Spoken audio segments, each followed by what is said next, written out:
Warren Buffett's portfolio is 100% stocks. Ray Dalio's portfolio is 70% bonds. Both are billionaires. Here's the mathematical reason their strategies are completely opposite and why both actually work. 1996. Bridgewater Associates office in Westport, Connecticut. Ray Dalio is sitting with his team working on something that seems absolutely crazy to everyone in the investment world. He's designing a portfolio for one of Bridgewater's wealthiest clients, someone with generational money who wants stability across any economic environment. Ray draws a circle on the whiteboard, divides it into sections. His team is watching, expecting to see the usual breakdown. Maybe 60% stocks, 40% bonds. That's what conventional wisdom says. That's what every financial advisor in America recommends. Ray writes the numbers: 30% stocks, 40% long-term bonds, 15% intermediate bonds, 7.5% gold, 7.5% commodities. One of the analysts speaks up. Ray, that's 70% bonds and commodities, only 30% stocks. That's not going to generate the returns clients expect.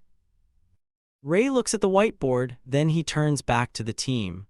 Run the numbers, backtest this against every economic environment since 1925, every inflation spike, every deflation crash, every period of rising growth and falling growth, then tell me what the returns look like. They run the analysis. The results are shocking. The portfolio returns about 7.5% annually. Not as high as a stock-only portfolio during bull markets, but here's what's wild: the drawdowns are much smaller, the volatility is much lower, and most importantly, the portfolio performs reasonably well in every economic environment. Boom times, recessions, inflation spikes, deflation crashes, it doesn't matter, the portfolio keeps working. Ray calls it the all-weather portfolio because it's designed to work in all economic weather conditions, and it's the exact opposite of what Warren Buffett does. Buffett concentrates in stocks, holds through volatility, and becomes one of the richest people in history. Ray diversifies across bonds, manages risk systematically, and builds the world's largest hedge fund. Both strategies work, but they're built on completely different philosophies about risk, returns, and what investing actually means. Okay, so I need to tell you about Ray Dalio's bond allocation because when I first learned about this, it completely changed how I think about portfolio construction. And I mean completely. Most people hear 70% bonds and they immediately think that's a conservative retirement portfolio, like something your grandmother would own. But that's not what's happening here at all. Let me start with the obvious question. Why would someone running the world's largest hedge fund, someone who's made billions of dollars in the markets, why would he put 70% of his most famous portfolio strategy into bonds instead of stocks? It seems counterintuitive. Everyone knows stocks outperform bonds over the long term. That's investing 101. So what does Ray see that everyone else is missing?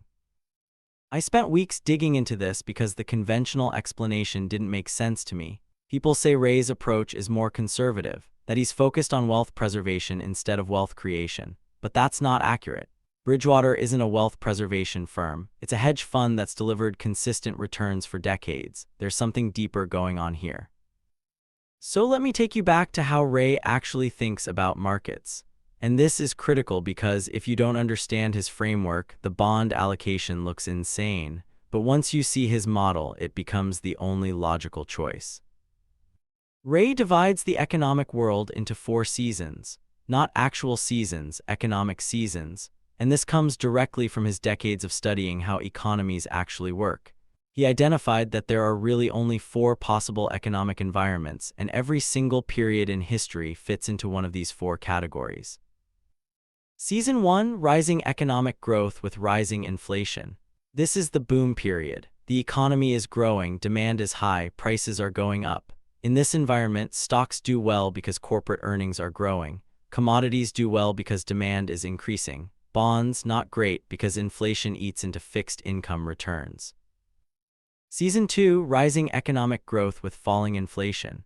This is what people call the Goldilocks economy. Growth is strong, but inflation is contained. This is the absolute best environment for stocks. Corporate earnings grow without input costs rising. Bonds also do well because interest rates are stable or falling. This is like the late 1990s in the United States. Season 3, falling economic growth with rising inflation. This is stagflation, the nightmare scenario. The economy is contracting but prices keep rising. Stocks struggle because earnings fall. Regular bonds struggle because inflation destroys real returns. Gold performs well. Commodities can do okay. This was the 1970s in America. Season 4, falling economic growth with falling inflation.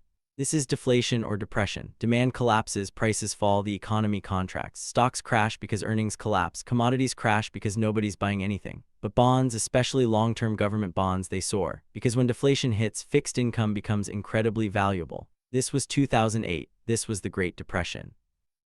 Now here's what Ray realized that changed everything. Most investors build portfolios that work really well in one or two of those seasons but get destroyed in the others. The classic 60-40 portfolio, 60% stocks, 40% bonds, that works great in seasons 1 and 2, but it gets crushed in season 3 and even struggles in season 4 if the deflation is severe enough. Warren Buffett's approach. He basically bets that over the long term we'll spend more time in seasons 1 and 2 than 3 and 4. And for someone with Buffett's time horizon and his ability to hold through volatility, that bet has paid off spectacularly. Berkshire Hathaway is almost entirely equities. Buffett famously said he put his wife's inheritance in 90% stocks, 10% short-term bonds. He's all in on the idea that economic growth over time will drive stock prices higher. Ray looks at the same data and comes to a completely different conclusion. He says, okay, I don't know which season we're going to be in next year. I don't know if we're heading into inflation or deflation.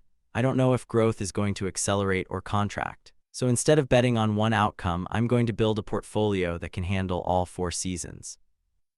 That's where the 70% bond allocation comes from. It's not conservative, it's comprehensive. Let me break down the actual all-weather portfolio allocation because the specifics matter here. 30% goes into stocks. That's your growth engine. When the economy is expanding, when corporate earnings are rising, this part of the portfolio captures those gains. It's not a huge allocation compared to most portfolios, but it's enough to participate in bull markets. Then comes the bond allocation, and this is where it gets interesting. 40% goes into long-term bonds. We're talking 20 to 30-year treasury bonds. Another 15% goes into intermediate bonds, like 7 to 10-year duration. So that's 55% total in bonds. Why split it between long-term and intermediate? Because they perform differently in different environments. Long-term bonds are much more sensitive to interest rate changes. When deflation hits, when rates fall, long-term bonds skyrocket in value. Intermediate bonds are less volatile but still provide that deflation protection. Then 7.5% goes into gold and another 7.5% into commodities. That's your inflation hedge. When prices are rising, when currency is being devalued, gold and commodities protect your purchasing power.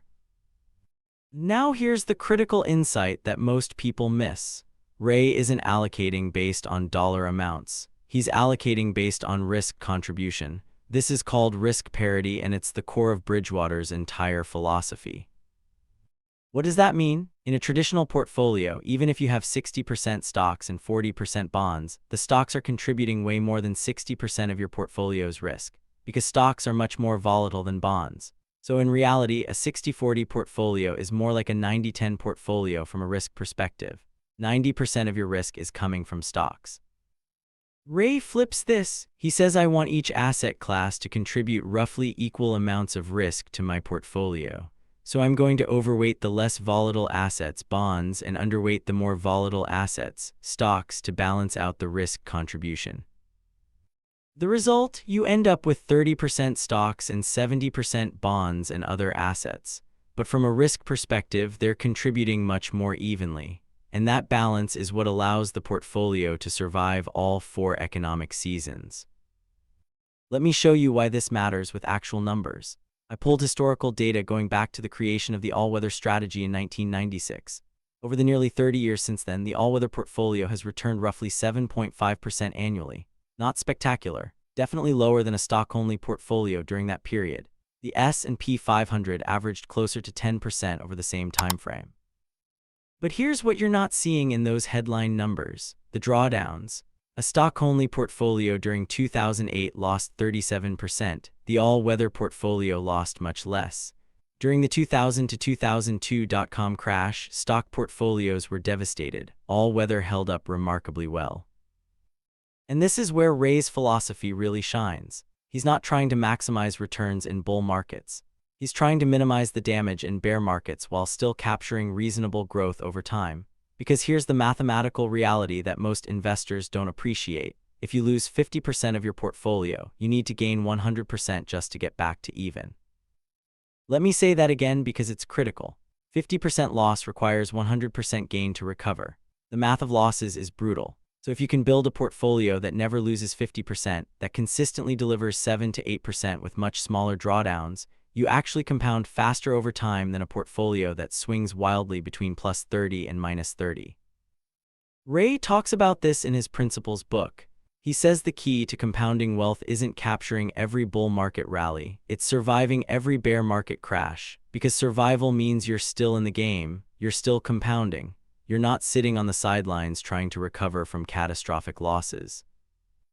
Now let's contrast this with Warren Buffett's approach because the philosophical difference is fascinating. Buffett looks at stocks as ownership in businesses. He's not buying stocks, he's buying companies. And he believes that over the long term, well-run companies will generate increasing profits and those profits will flow to shareholders. His entire strategy is built on concentration and conviction. Find great businesses, buy them at reasonable prices, hold them forever. Don't worry about volatility because volatility isn't risk, permanent loss of capital is risk. And if you've bought a great business at a fair price, temporary stock price declines aren't permanent losses, they're buying opportunities. That philosophy has made Buffett one of the richest people in human history. Berkshire Hathaway's annual returns have averaged around 20% over 6 decades. That's extraordinary. But here's the thing, it requires incredible discipline.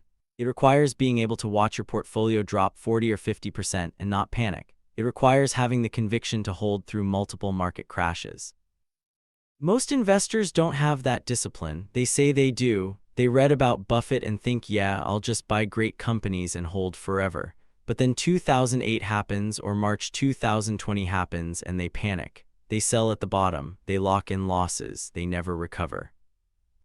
Ray's system doesn't require that level of emotional discipline. Not because Ray's investors are weak, but because the system is designed to remove the emotional decision-making entirely. The all-weather portfolio rebalances mechanically. When stocks fall and bonds rise, you sell bonds and buy stocks to maintain your allocation. When stocks surge and bonds lag, you sell stocks and buy bonds. No emotion, no prediction, just systematic rebalancing. This is the fundamental difference. Buffett's approach requires the investor to have iron conviction and perfect emotional control. Ray's approach builds emotional control into the system itself. The portfolio design prevents you from making emotionally driven mistakes because the allocations are designed to balance each other out. Let me give you a concrete example of how this plays out. 2008 financial crisis. The stock market is collapsing. Credit markets are frozen. Banks are failing. If you're holding a stock-heavy portfolio, you're watching your life savings evaporate. Your natural emotional response is to sell, get out, stop the bleeding. If you're Warren Buffett, you have the conviction and the cash reserves to not only hold but to buy more. Buffett bought billions of dollars worth of stocks in 2008 and 2009. It was one of the best investments he ever made, but you have to have the capital and the conviction to do that. If you're following the all-weather strategy, something different is happening. Yes, your stocks are down, but your long-term bonds are soaring. Interest rates collapsed during the crisis, which means bond prices skyrocketed. Your gold position is up because people are fleeing to safety. So your overall portfolio is down, but not catastrophically. You're not panicking because you're not watching everything collapse at once. In fact, Bridgewater's Pure Alpha Fund, which uses a more sophisticated version of these same principles, returned positive 14% in 2008. While the S&P 500 lost 37%, Bridgewater made money, not because Ray predicted the crisis, though his systematic processes did identify the housing bubble early, but because the portfolio was constructed to handle that exact scenario.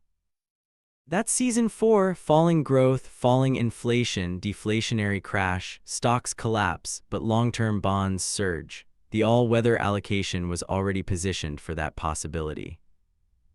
Now I want to address something because I know what some of you are thinking.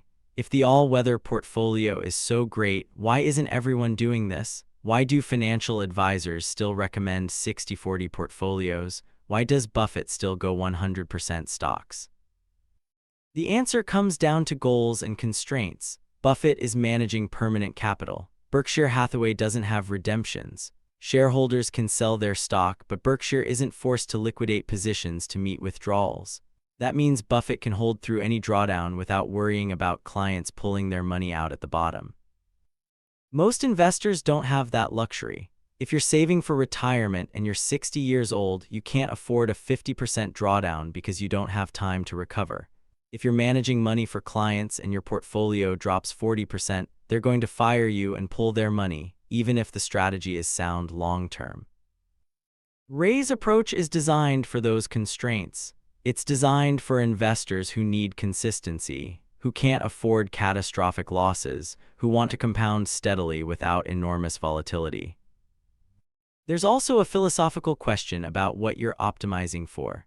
Are you optimizing for maximum long-term returns? Then Buffett's concentrated stock approach is probably better, assuming you can handle the volatility. Are you optimizing for consistent returns with lower drawdowns? Then Ray's diversified approach makes more sense. Neither is wrong, they're optimizing for different objectives, and here's what's fascinating, both have worked spectacularly well. Buffett's net worth is around $120 billion. Ray's is around $15 billion. Bridgewater manages $150 billion in assets. They've both won, just with completely opposite strategies. Let me bring this forward to 2025 because this isn't just historical. The all-weather portfolio allocation is still exactly the same today as it was in 1996. 30% stocks, 55% bonds, 15% gold and commodities. Ray hasn't changed it because the economic seasons haven't changed. We still cycle through the same four environments. Right now, in November 2025, we're in an interesting moment. Interest rates have been volatile. Inflation has come down from the highs of 2022 and 2023 but isn't back to target. Stock valuations are elevated by historical standards. We could be heading into any of the four seasons. If you're holding a stock-heavy portfolio, you're making a bet on which season comes next. If we get rising growth and falling inflation, season 2, you'll do great. If we get stagflation or deflation, you could get crushed. If you're holding the all-weather allocation, you're not making that bet. You're saying, I don't know what's coming, so I'm positioned for all possibilities. That's the power of the approach. It removes the need to predict the future. Now let me get practical for a minute because I think this matters for your actual investment decisions. Should you personally adopt a 30-70 stock-bond allocation? Maybe, maybe not. It depends entirely on your situation. If you're young, 20s, 30s, early 40s, and you have decades until retirement, you can probably handle more stock volatility. The all-weather approach might be too conservative for your time horizon. You could afford to be more aggressive. If you're closer to retirement, or if you're already retired and living off your portfolio, the all-weather approach starts making a lot more sense. Because you can't afford a 50% drawdown right when you need to start taking distributions. If you're someone who panics during market crashes, who has a history of selling at the bottom, the all-weather approach could save you from yourself. Because the bond allocation will cushion the blow enough that you're less likely to make emotional mistakes. The key insight isn't that everyone should copy Ray's allocation exactly. The key insight is understanding why he built it that way. He's balancing risk across different economic environments. He's using bonds not as a conservative anchor but as a deflation hedge that happens to also reduce volatility. He's thinking in terms of risk contribution, not just dollar allocation. You can apply that thinking to your own portfolio even if you end up with a different allocation. Ask yourself, what economic season is my portfolio optimized for? What happens if we get a different season? Do I have any hedges against scenarios I'm not expecting? That's the real lesson from Ray's 70% bond allocation. It's not about the specific numbers. It's about the systematic thinking behind those numbers. It's about building portfolios that can survive uncertainty instead of portfolios that rely on being right about the future. And here's what I find most fascinating about this whole approach. Ray Dalio and Warren Buffett are both famous investors, both billionaires. Both have devoted their entire lives to understanding markets, and they've come to completely opposite conclusions about the best way to build a portfolio. Buffett says concentrate in stocks, embrace volatility, hold forever. Ray says diversify across asset classes, balance risk systematically, rebalance mechanically, and they're both right, they're just answering different questions. Buffett is answering what's the best way to maximize long-term returns if you have perfect emotional discipline and unlimited time horizon. Answer: concentrated stock ownership in great businesses. Ray is answering what's the best way to generate consistent returns across all economic environments if you have normal human emotions and realistic constraints. Answer: balanced risk across multiple asset classes. The crazy thing is that most investors think they're Buffett when they're actually much more like the clients Ray is serving. They think they can handle 50% drawdowns. They think they'll stay calm during crashes. But when it actually happens, they panic, they sell, they miss the recovery. Ray's system is built for that reality. It's built for actual human behavior, not idealized investor behavior. And that's why it works. Not because it maximizes returns in bull markets, but because it minimizes the mistakes investors make in bear markets. So here's what I want you to take away from this. Ray Dalio's 70% bond allocation isn't conservative. It's not about wealth preservation. It's a systematic approach to handling uncertainty. It's a way of saying I don't know which economic season is coming next, so I'm going to build a portfolio that works in all of them. That 30-70 split between stocks and bonds, that's not arbitrary. It's the result of decades of backtesting, of studying how different assets perform in different economic environments, of building a framework that balances risk contribution instead of just dollar allocation. You don't have to adopt Ray's exact allocation, but you should absolutely adopt his thinking. Think in terms of economic seasons. Think about what your portfolio is optimized for. Think about whether you're making a bet on one future or hedging against multiple futures. Because at the end of the day, both Buffett and Dalio agree on one thing: the biggest risk isn't market volatility. The biggest risk is permanent loss of capital. They just have different strategies for avoiding that risk. Buffett does it through concentration and conviction. Ray does it through diversification and systematic balance. Both work. The question is which approach fits your actual situation, your actual discipline, your actual goals, and that's something only you can answer. Now I want to hear from you. What's your current stock-to-bond allocation? Are you more aligned with Buffett's concentrated approach or Ray's balanced approach? Drop a comment below. I'm genuinely curious where people land on this because it's one of the most fundamental questions in investing. If you found this valuable, hit that like button and subscribe. We're releasing new Ray Dalio deep dives regularly, breaking down every principle, every strategy, every decision that made Bridgewater what it is today. I'm your host, this is legendary investor, Ray Dalio, and I'll see you in the next one.